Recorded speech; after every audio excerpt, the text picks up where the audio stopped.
Tolong Pak Nuruddin buktikan secara rasional bahwa saya ada di sini. Ya Anda ada. Ya, tahu dari mana ada? Rasional. Tahu dari mana ada? Ya ini saya indera saya melihat. Ya itu indera rasional. Ya, salah satu pengetahuan rasional itu, maaf Pak, sesuatu yang bersifat indrawi ada secara faktual itu ya rasional gitu loh.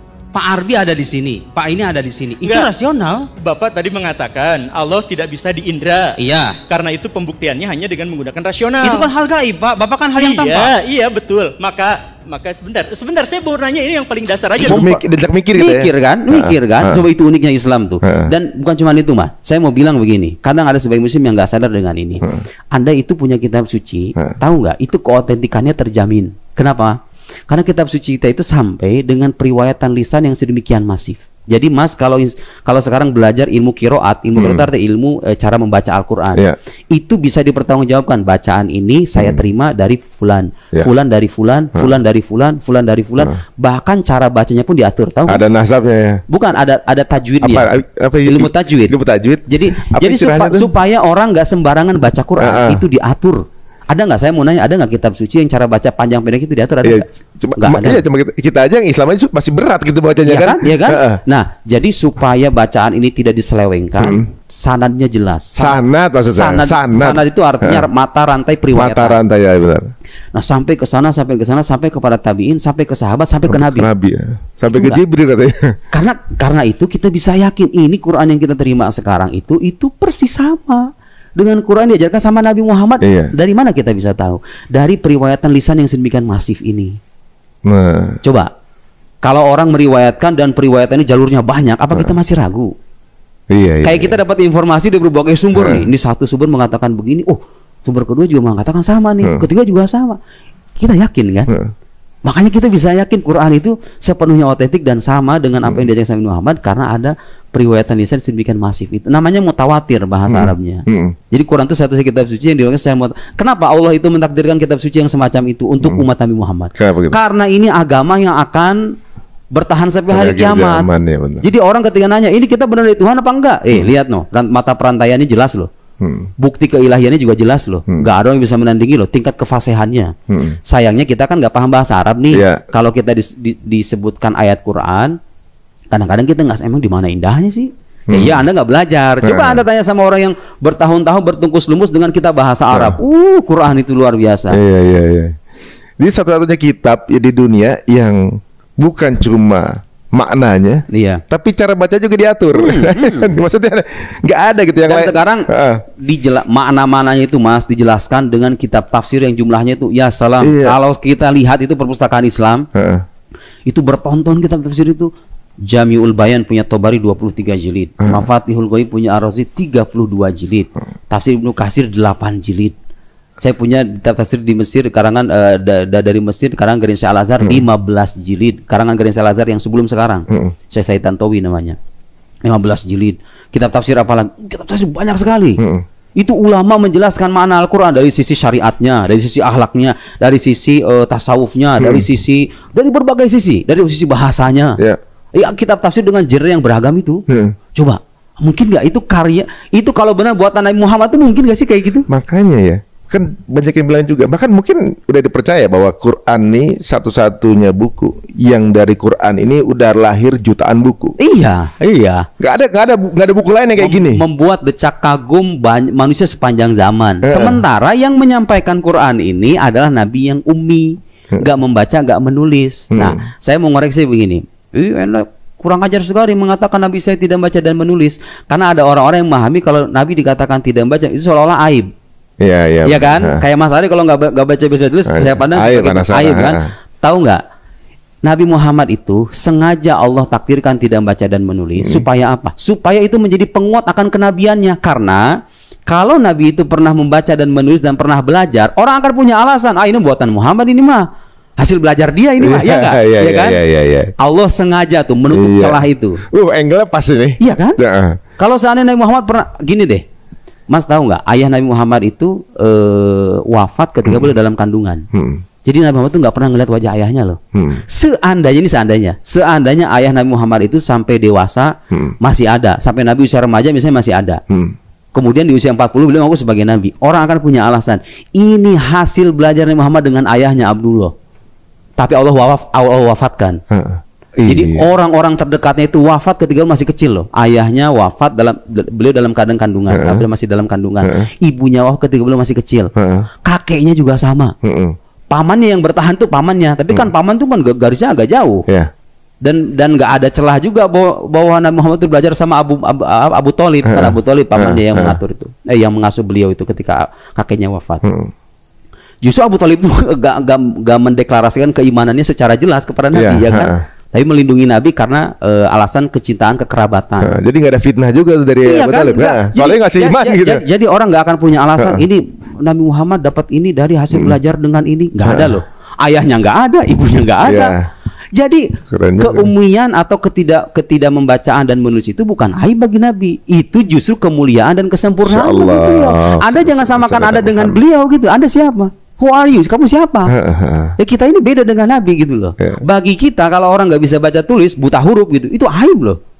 Nabi Muhammad itu justru dengan kenyataan begitu, orang nggak akan punya alasan untuk mengatakan ini hasil belajarnya. Bener juga ya. Iya kan, itu logika. Nah ini yang saya maksud bahwa dasar-dasar keislaman kita itu punya landasan ilmiah, artinya punya landasan rasional. Ya, emang kalau yang rasional ilmiah, ya iya dong. Yang rasional ilmiah dong. Orang pengetahuan tuh nggak selamanya bersifat indrawi. Ada pengetahuan namanya pengetahuan rasional. Kayak yang tadi saya sebut hukum non kontradiksi, hukum sebab akibat, hukum identitas. Ada yang namanya kalau dalam ketiga itu. Ada hukum law of exclude middle, hukum terangkatnya kemungkinan ketiga. Dan banyak yang lain gitu ya. Jadi poin saya, kalau kita katakan ada pengetahuan rasional dan pengetahuan rasional ini ilmiah. Kemudian dasar-dasar akidah Islam bersandar pada argumen rasional dan kerasionalan ini terbukti sahih secara ilmiah. Ya sudah, kalau begitu berarti akidah Islam itu ilmiah gitu loh. Ya iya. Jadi kadang-kadang ya mungkin untuk mencari pembenaran dari yang masih belum percaya, kadang-kadang menghukuminya jadi standar ganda. Iya. Sama saya mau sampaikan satu lagi. Sekarang ada hal-hal, kita percaya hal-hal gaib kan dalam agama ini. Surga, neraka, malaikat, Allah nggak pernah ngelihat kan? Nggak, kalau Allah itu pembuktian rasional, karena dia menjadi asas dari semua akidah. Tapi kalau hal-hal gaib kayak surga, neraka dan lain-lain itu pembuktiannya gimana caranya? Kan kita nggak pernah ketemu tuh, nggak pernah ngelihat surga, neraka, malaikat tuh mana coba? Tapi kenapa kita bisa memastikan keberadaannya? Jawabannya karena informasi hal-hal gaib ini disampaikan melalui lisan seorang nabi yang sudah terbukti kenabiannya secara rasional. Jadi kita ini sebelum mengatakan ada surga, ada neraka, ada malaikat, ada setan, ada iblis, sebelum kita mengatakan ini, buktiin dulu nih Nabi Muhammad ini benar nabi apa enggak? Yang ngomong siapa nih? Yang ngomong siapa nih? Kalau yang ngomong yang Mas Ari misalnya, ya orang biasa bisa gitu. Dipertanyakan bisa tuh. Bisa dipertanyakan. Saya berhak ragu kan. Makanya sekarang kalau misalnya orang Indonesia punya cerita-cerita ada tuyul, susur ngesot, sundur bolong, dan kita berhak ragu loh. Jadi kalau Anda ragu itu Anda nggak kafir. Karena itu sumbernya nggak terpercaya, bukan Nabi yang bilang begitu kan. Nabi yang Nabi katakan ada itu jin. Adapun kepercayaan orang Indonesia kayak suster ngesot ya kuyang lah ya inilah, itu bukan sesuatu yang bagian dari agama. Jika kalau Anda ingkari juga nggak apa-apa, tapi Anda harus percaya jin. Kenapa? Karena itu disampaikan melalui lisan seorang nabi yang sudah terbukti kenabiannya secara pasti. Jadi kita perlu majlis tersendiri. Kalau pengen, oke, saya pengen bukti yang lain bisa. Tapi kita bikin majlis tersendiri. Kita bikin gas ya. Karena buku-buku akidah yang kita pelajari itu ya, sumber-sumber primer itu melampirkan sekian banyak bukti. Jadi itu Mas, pembuktian yang saya paparkan tadi secara sederhana ini, kalau mau disofistikasi, mau dipercanggih, itu bisa. Oh, pengen diskusi dengan intelektual nih, beda lagi uraiannya. Ya saya ngomong begini karena audiens kita kan masyarakat umum nih. Jangan yang jelimet-jelimet lah. Yang gampang-gampang aja gitu. Yang mudah dipahami dulu aja. Jadi kalau kita mau misalnya pakai pemaparan lagi cerita. Mempercanggih dengan istilah-istilah filsafat dengan ini, kita punya itu semua, hazanah itu semua. Saya paparkan kan di debat itu kan. Hazanah kekayaan hazanah teologi Islam itu seperti apa? Insya Allah. Ini justru ya jujur aja, saya yang muslim aja banyak yang saya baru dengar hari ini beberapa angle yang justru lebih tambah meyakinkan ya, karena secara rasional dan logika justru masuk. Tadi benar juga tuh ketika antum bilang ketika orang ini jujur dan sama sesama manusia aja dia nggak berbohong. Ya kan gini, sesama manusia nih. Walaupun bagaimana kan ada asas kebermanfaatan. Iya betul. Ingin ada satu kepentingan, walaupun sekecil apapun ada satu sisi keberpihakan akan kepentingan itu kan pasti kan. Pasti. Suatu saat mungkin ada satu hal yang membuat dia harus berbohong kecil untuk kepentingan dia. Iya. Untuk memutuskan sesuatu pun nggak bisa adil dia, nggak bisa fair karena pasti akan sebelum diputuskan karena atau kiri dia milih mana yang lebih menguntungkan saya kan gitu. Misalnya kan nonton bola dua-dua itu saya nggak tahu nih. Pasti saya akan cari salah satu yang saya mau lebih mihak kemana ya kan gitu kan. Oh ini mungkin ada karena muslimnya nih gitu. Mungkin karena ini kelihatannya tertindas nih kan gitu. Nah logika tadi antum bilang bahwa orang ini nggak pernah berbohong pada sesama manusia. Iya. Apalagi mengenai Allah, nggak ada kepentingannya. Kepentingannya apa? Nggak ada kepentingannya. Udah gitu dia nggak bisa baca tulis gitu. Kapan nyusunnya itu? Iya. Belajar dari bilang, oh itu belajar dari orang siapa orangnya? Ayo sebutin. Gurunya Nabi Muhammad siapa? Emang ada gurunya Nabi Muhammad? Ada. Kalau ada sebutin. Bener. Dan orang-orang yang menolak fakta ini harus mendatangkan bukti sejarah yang valid. Ayo kalau Anda mengatakan, oh enggak, Muhammad hasil belajar nih sama orang Yahudi atau Nasrani, kasih tahu buktinya siapa? Nama gurunya siapa? Apa bukti kalau beliau pernah belajar sama guru itu? Bukti historisnya mana? Enggak ada. Ini uraian antum ini justru ingin menguatkannya adalah gini, seolah Allah mempolakan kehadiran Rasulullah ini adalah orang yang hadir tanpa referensi selain Allah. Iya. Itu yang saya bilang. Jadi kalau misalnya pernah bisa baca aja, mungkin ada satu buku ini. Lihat kehidupannya dari kecil itu orang-orang terdekatnya wafat loh. Orang-orang terdekatnya diwafatkan sama Allah supaya orang nggak punya celah untuk meragukan kenabiannya. Jadi orang-orang itu kalau seandainya gini, menariknya nih, orang-orang Mekah itu sebetulnya, Mas tahu nggak? Ketika sebelum Nabi Muhammad hijrah itu Nabi Muhammad itu berwasiat kepada Sayyidina Ali untuk mengembalikan titipan-titipan orang Mekah. Jadi orang Mekah ini kan memusuhi Nabi nih, tapi urusan nitip-nitip barang dipercaya sama Nabi Muhammad loh. Saking apanya itu? Saking terkenalnya kejujuran beliau itu ditulis dalam buku-buku sejarah.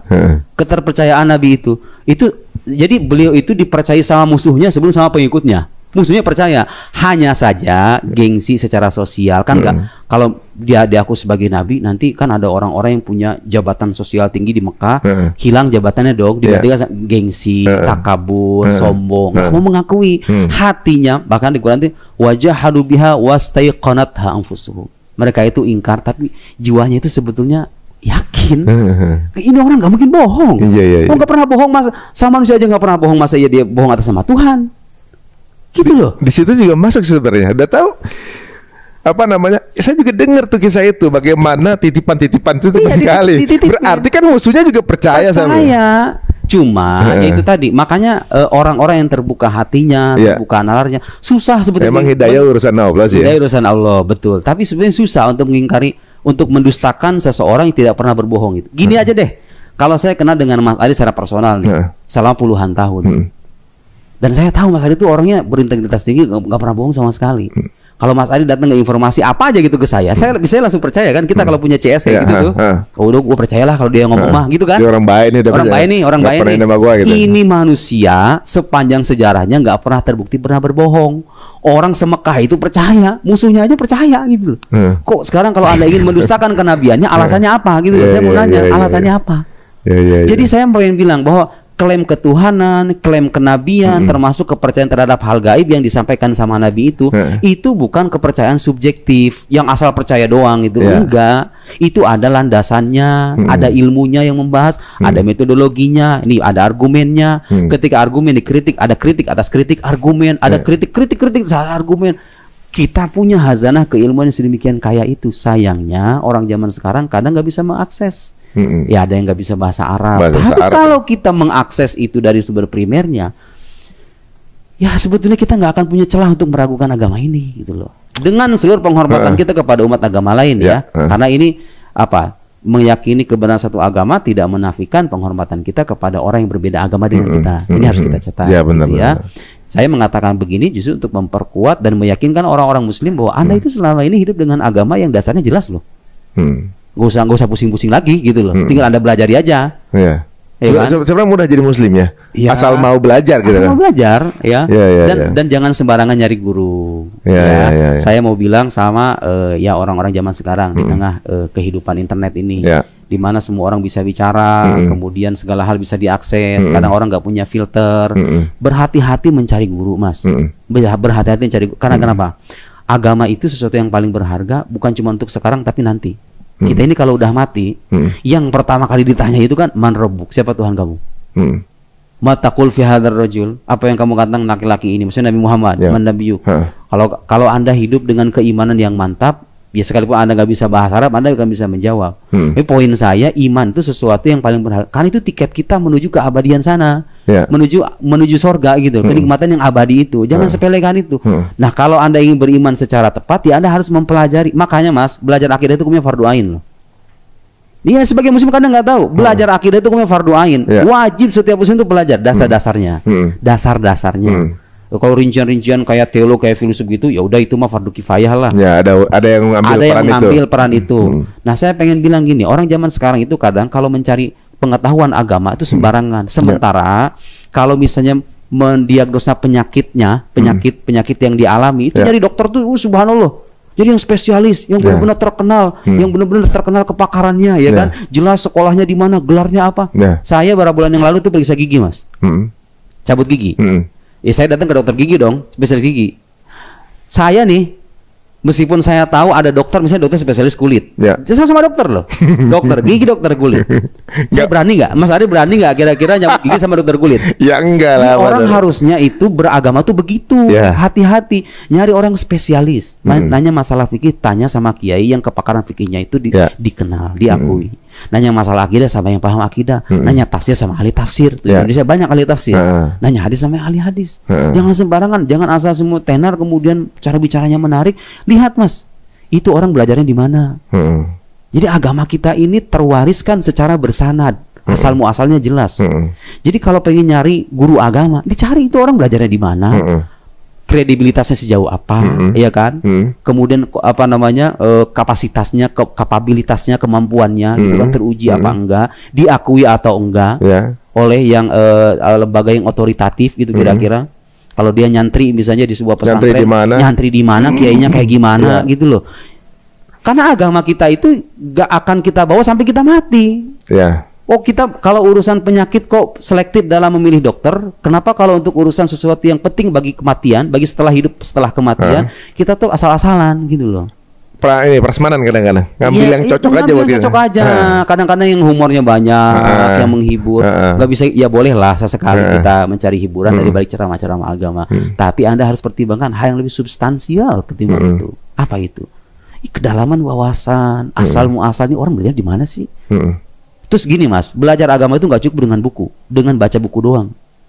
Saya mau nanya sama Mas Ari, boleh nggak kita mempersilahkan nggak ada orang banyak baca buku kedokteran, kemudian dia bicara tentang kedokteran semaunya dia, tanpa pernah belajar di fakultas kedokteran, tanpa di training sama seorang dokter, boleh nggak? Menyimpulkan sendiri buku kedokteran. Iya, dia baca buku kedokteran, kemudian dia melakukan praktek gitu kan. Karena baca buku yang modal banyak baca doang.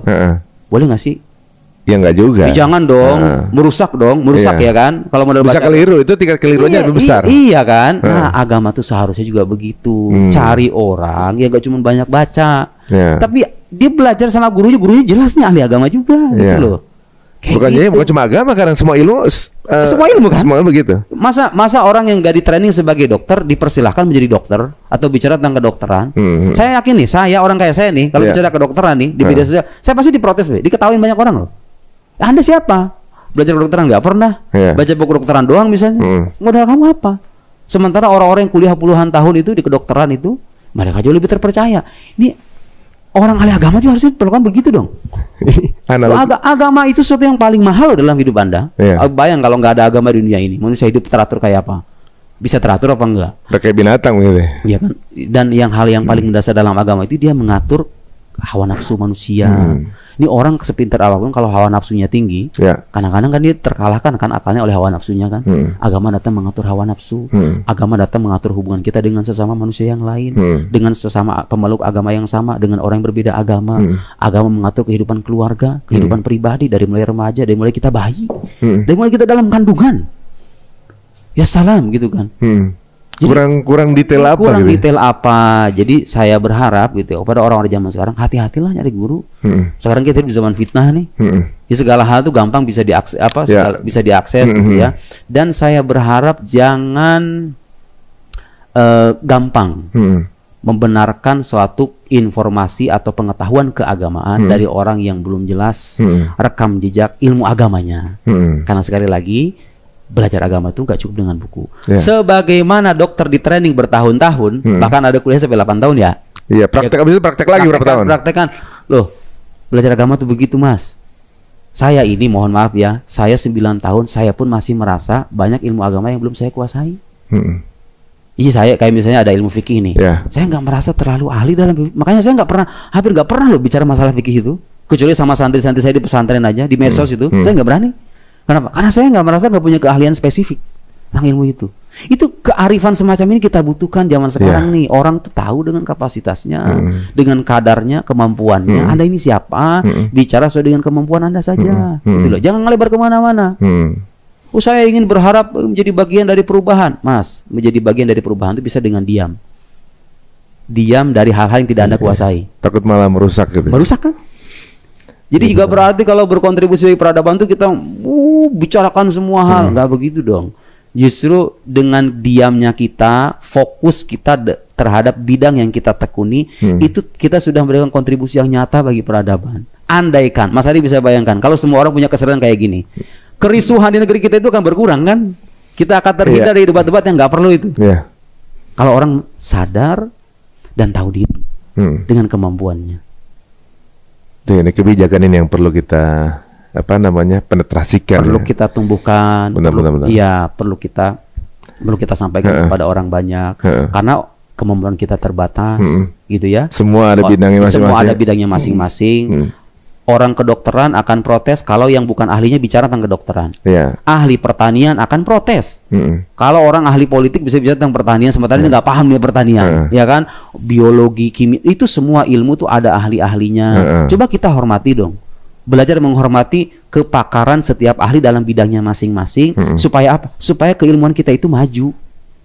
Dan semua ada ilmunya kan? Semua ada ilmunya, ada metodenya, ada para ahlinya. Tanya sama ahlinya, emang begitu? Oh, kata ahlinya begini.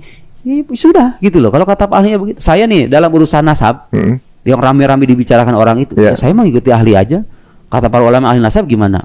Oh, kata mereka nasab ini begini. Dan ini bertahun-tahun ya. Sudah selesai. Kalau bagi saya secara pribadi ya, ada orang persoalkan itu, terserah dia. Tapi dengan mindset begini nih, mempercayai keahlian, itu kan bukan taklid buta sebetulnya. Kita itu mempercayakan kesimpulan pada pendapat para ahli karena kita yakin bahwa kalau ahli itu menyepakati satu persoalan, itu landasnya sudah pasti ilmu. Bukan hawa nafsu, bukan ngarang ya. Iya dong, bukan hayalan gitu kan. Kenapa sih? Itu kan Anda harus merecoki semua bidang itu.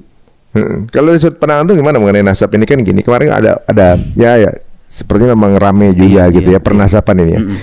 Jujur ya, karena kita sebagai orang awam juga kita melihat bahwa ini sebenarnya kan udah bertahun-tahun udah kita paham mengenai nasab ini, udah paham segala macam, dan juga udah disepakati banyak, bahkan seluruh dunia kan seperti itu ya. Gitu. Terlepas dari tentunya banyak beberapa oknum yang keliru gitu. Saya juga paham, nggak cuma itu aja. Setiap orang dari mana aja, kelompok manapun pasti akan ada oknum yang keliru, itu udah hal yang biasa kan, hal biasa. Ketika kemudian fenomena ini viral gitu dan kemudian menjadi perbincangan, kemudian menjadi topik-topik yang kemudian meningkatkan AdSense lah ibaratnya gitu ya. Banyak yang udah mulai bicara tapi bukan porsinya menurut saya gitu ya. Kita nggak tertarik untuk mengangkat itu karena kita bukan di situ kapasitasnya. Dan ini berkaitan dengan Rasulullah juga jatuhnya. Takutnya kita di pihak yang keliru gitu. Gimana kalau beneran itu keturunan Nabi? Mau ngomong apa kita? Nanti ketemu Nabi mau apa kita gitu? Terus ulama-ulama yang sepanjang berabad-abad sudah mengakui keabsahannya ini, kita mau kemanain? Ya kan? Ya ini sih sebetulnya gini. Kalau ini sikap saya secara pribadi dan saya juga ini nasihat dari guru saya. Jadi begini, beragama yang baik itu kita kan kita aliran ini Ahlus Sunnah wal Jamaah kan. Jamaah itu kan artinya jamaah bersama-sama. Iya, cari mayoritas dong, ya kan? Kalau mayoritas ulama mengatakan begini, ikut aja lah. Kita sebagai orang awam nih, nggak usah pusing-pusing gitu. Kalau banyak ulama berpendapat begitu. Kenapa? Karena ada hadis Mas, jaminan dari Nabi. La tajtami ummati alal khata' alad dolalah. Jadi umat Nabi Muhammad itu gak akan bersepakat tentang kesesatan, tentang sebuah kesesatan. Jadi kalau mayoritas ulama mengatakan A, ijma namanya ya, dalam ilmu Islam itu namanya ijma, kesepakatan ulama. Itu tidak ada garansi dari Nabi. Mereka itu nggak akan bersepakat tentang kesesatan gitu loh. Kalau sudah ijma itu, ya udah kita percaya aja gitu loh. Loh. Dan sekali lagi, kepercayaan ini bukan landasannya bukan kepercayaan buta, tapi karena kita yakin bahwa kalau ulama menyepakati, landasannya pasti ilmu. Gitu loh, ini kearifan ini yang kita perlukan. Tanpa harus berkomentar, ya silakan kalau yang punya keahlian gitu ya. Tapi saya secara pribadi dinasihati sama guru saya, iyyak min mukhalafatil ijma. Jangan sekali-kali kamu melanggar ijma ulama. Ulama itu pewaris para nabi loh, waratsatul anbiya.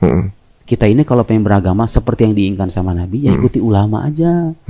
Ulama-ulama beneran ahli loh ya, bukan ulama istilahnya yang diulamakan. Ulama yang keilmuannya sudah teruji. Ulama-ulama kita itu yang ulama besar, orang kita ribuan jilid itu. Ya kita percaya sama mereka. Dan kepercayaan kita itu gini, kalau sekarang saya percaya Mas Hari andai kan dokter, saya percaya dengan penjelasan Mas Hari karena Mas Hari punya kepakaran dalam kedokteran. Salah nggak? Ya enggak. Ya enggak, itu justru itu tuntunannya begitu kan. Masa setiap kali kita pergi ke rumah sakit kita kritik dokter ini, ya Anda nggak bakal sembuh dong kalau gitu. Karena rasa ya ada sisi ngerasa lebih pinter gitu. Karena ada yang saya tahu kamu enggak gitu ya. Kadang ada hawa nafsu itu di situ tuh. Kadang nafsu manusia itu kadang-kadang kan suka ada dorongan-dorongan untuk mencari hal-hal yang aneh gitu kan, memunculkan pendapat-pendapat baru. Tapi kemarin ketika polemik itu muncul, saya juga memang ya dalam satu keputusan misalnya, contoh misalnya di politik ya, untuk saya mana yang saya memilih di mana ulama berada kan gitu. Lebih mudahnya itu. Jadi kan. Bagi orang awam sebetulnya itu cocok. Itu udah paling mudah menurut saya, dia dimudahkan. Nah, ketika ada hal ini, saya juga mengambil keputusan itu. Gitu. Nah, tapi ada satu hal di mana kebijakan yang kemudian membuka komunikasi waktu itu kan dari Robitoh yang kemudian membuka live diskusi debatnya dibuka secara live.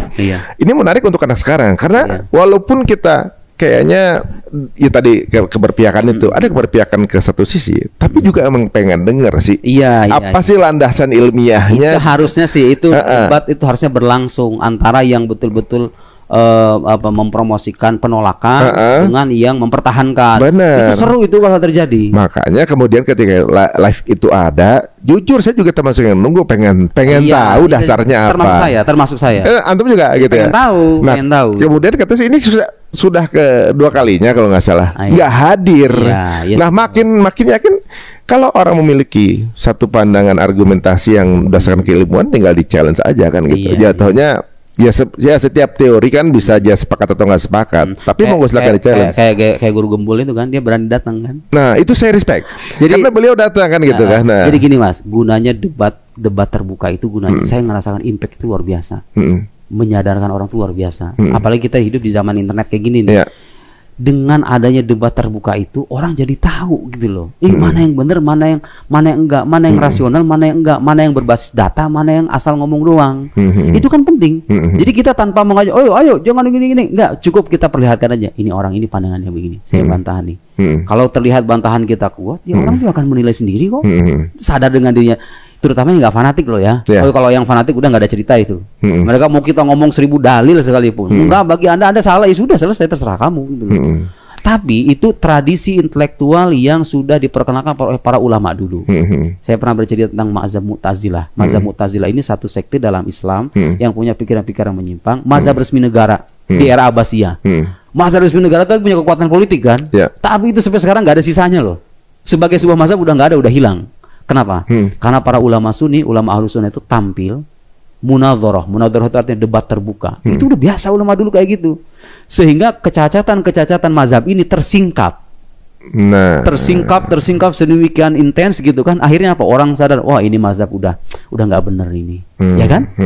Jadi itu salah satu medium untuk menyadarkan dan mencerahkan publik. Debat-debat ilmiah terbuka itu saya kira itu sangat penting untuk zaman sekarang ya konteksnya. Apalagi orang lebih suka mengakses YouTube ketimbang baca buku ya kan. Zaman sekarang kan lebih visual gitu ya, auditori juga. Nah, tapi apapun hasilnya debat kemarin, saya juga respect juga sama Guru Gembul ya, karena hadir.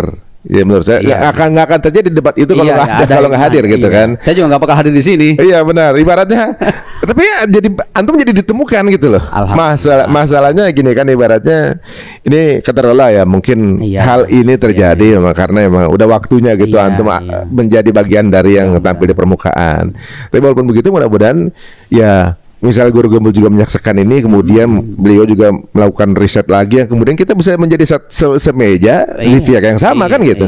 Insya Allah mudah-mudahan jadi yang ya kita sama-sama mencerdaskan bangsa ini. Jadi kita tidak ada persoalan dengan pribadi orangnya Jadi yang kita persoalan itu adalah pandangan-pandangannya yang memang terbukti bermasalah dari sudut argumentasi keilmuan gitu loh. Jadi ini fokus perdebatan kita pada soal itu. Saya tidak bicara soal kepribadian beliau. Bahkan setelah itu pun kita bersalaman ya sudah selesai gitu loh. Cuman selama pemikiran itu ada, ya bantahan itu harus ada gitu loh. Benar-benar. Dan beliau kan setahu saya belum sampai pada tahap meralat secara terang-terangan pandangannya kan. Beliau hanya mengatakan mengaku kalah dan lain. Tapi kan bagi saya tuh inti perdebatan itu bukan mengaku kalah, tapi menentukan mana yang benar dan mana yang salah. Yang benar harus diakui benar, yang salah harus diakui salah gitu loh. Soal siapa yang kalah dan menang ini bukan pertandingan sepak bola. Ini debat keilmuan itu tujuannya itu. Tapi saya cukup merasa itu juga bukan perkara yang mudah untuk mengatakan dia bahwa di debat ini dia kalah gitu ya. Tapi itu juga ya siapa tahu kan setiap orang ada juga ketika bertahap melakukan debat itu ada yang mencari kebenaran atau mencari pembenaran kan gitu ya. Betul. Ya mudah-mudahan beliau termasuk yang mencari kebenaran. Saya mengharapkan kebaikan untuk beliau dan para pengikutnya. Tugas saya hanya menyampaikan. Anda mau terima apa enggak bukan urusan saya. Urusan Anda sama Tuhan Anda. Saya alhamdulillah diberikan kemampuan untuk menyampaikan. Ya sudah selesai gitu. Nabi aja disuruhnya menyampaikan kok. Masa saya maksa-maksa Anda? Saya siapa gitu loh kan? Ya saya hanya menyampaikan ini loh yang benar begini, argumentasinya begini, landasannya ini, referensinya ini. Mau percaya? Ahlan wa sahlan. Enggak mau, selesai. Terserah Anda. Ya tapi memang di debat kemarin memang mengasihkan sih dilihat. Karena bukan pembicaranya juga, ternyata penontonnya juga mengasihkan. Saya tuh ngelihatnya, wah dia nonton juga berilmu gitu yang ini jadi penuh gizi lah. Saya nonton aja berasa jadi bodoh banget gitu. Jujur aja saya ini benar-benar berarti memang ilmu ini Quran ini sumber ilmunya nggak terbatas ini benar-benar. Tapi nggak ada telat untuk belajar. Insya Allah mudah-mudahan jadi gitu. Jadi memudahkan sebenarnya orang Islam tuh. Kalau yang lagi nggak punya waktu untuk belajar, ikutin aja para gurunya kan mudah kan gitu. Lagi nyetir mobil gitu kan. Saya aja sampai sekarang masih begitu kok. Kadang-kadang kalau misalnya di mobil daripada kita nganggur gitu kan, ya dengerin aja YouTube ya dari orang-orang yang memang secara keilmuan itu bisa dipercaya gitu kan. Untuk menambah wawasan. Jadi belajar itu nggak ada batasnya. Saya masih belajar, Mas Ari masih belajar, orang-orang di luar sana juga seharusnya belajar. Karena kewajiban kita yang paling pokok itu Mas, kewajiban kita ini sebagai muslim, kadang sebagai muslim nggak sadar. Kita ini kan ibadah, sholat, puasa, buat siapa sih? Buat Tuhan kan? Bukan buat kita sendiri. Iya kan buat Tuhan kan, buat Allah Subhanahu wa taala. Jadi tuntutan kita itu kita harus mengenal dong sosok yang kita sembah ini gitu. Masa Anda ibadah kepada Tuhan, Tuhannya nggak Anda kenal? Jadi makanya belajar akidah itu hukumnya wajib. Fardu ain, setiap muslim itu wajib minimal dasar-dasarnya. Ini Tuhan tuh kalau ada buktinya apa? Oh begini. Nabi Muhammad tuh katanya Nabi, buktinya apa? Kayak tadi saya jelaskan. Quran tuh katanya firman Allah, buktinya apa? Ini. Allah itu punya sifat apa aja? Allah punya sifat wujud, qidam, baqa, wa khalafah. Itu artinya apa aja? Dasar-dasar aja, gitu kan? Supaya Anda ketika beribadah itu tahu, oh saya menyembah Tuhan yang memang benar-benar ada, bukti keberadaannya jelas, punya sifat-sifat, landasannya juga jelas, gitu kan. Saya mengakui Nabi Muhammad sebagai Nabi, sejarah hidupnya jelas, kemudian kenabiannya juga jelas, gitu kan. Jadi kita beragama dengan kompas yang jelas, gitu loh. Jadi kalau udah mati itu nanti ditanya sama Allah, man robbuk? Allah. Siapa Tuhan kamu? Allah. Man nabiyuk? Siapa Nabi kamu? Nabi Muhammad, itu kan. Anda nggak bisa bahasa Arab, kalau iman tertanam secara mantap dalam hati, Anda bisa menjawab itu. Dengan seluruh kekayaan dan pencapaian duniawi kita yang kita miliki sekarang, kalau iman itu nggak ada, lenyap dong semuanya. Emang kita mau bawa apaan gitu? Nggak kebawa juga tuh. Kita cuma mampir berapa tahun? Saya sekarang 30 tahun, mungkin secara statistik manusia normal mungkin 30 tahun lagi, 60 tahun atau mungkin lebih dari itu 40 tahun, kan paling panjang begitu. Udah bawa apa gitu ya? Kita mau ngapain sih abis itu? Kan kita udah selesai mati nih. Nah orang-orang ateis itu kadang-kadang mereka akan kebingungan loh. Bagi mereka mati itu sudah selesai, akhir dari segalanya. Orang beragama punya optimisme lebih. Bagi saya, bagi kita semua, kematian bukan segala-galanya, bukan akhir dari segala-galanya. Itu kita hanya mampir di sini. Justru kehidupan yang sesungguhnya itu ada di sono. Justru sebentar lagi kita baru nih orang beragama seharusnya hidup dengan optimisme yang lebih tinggi ketimbang orang yang tidak beragama. Gak usah cemas dengan penderitaan yang Anda terima, gak usah khawatir dengan derita hidup, air mata yang tercucur di balik pipi Anda itu. Karena pada akhirnya semuanya akan selesai dan kita akan kembali kepada Tuhan. Makanya harus Anda kenal dari sekarang Tuhan itu bagaimana. Tak kenal maka tak sayang. Ya, kita harus belajar dan tidak ada kata terlambat. Bagi orang-orang yang mungkin selama ini belum tahu bahwa kita punya kewajiban itu, ayo dari sekarang kita belajar. Wah, berarti benar juga ya tingkat stres para ateis ya.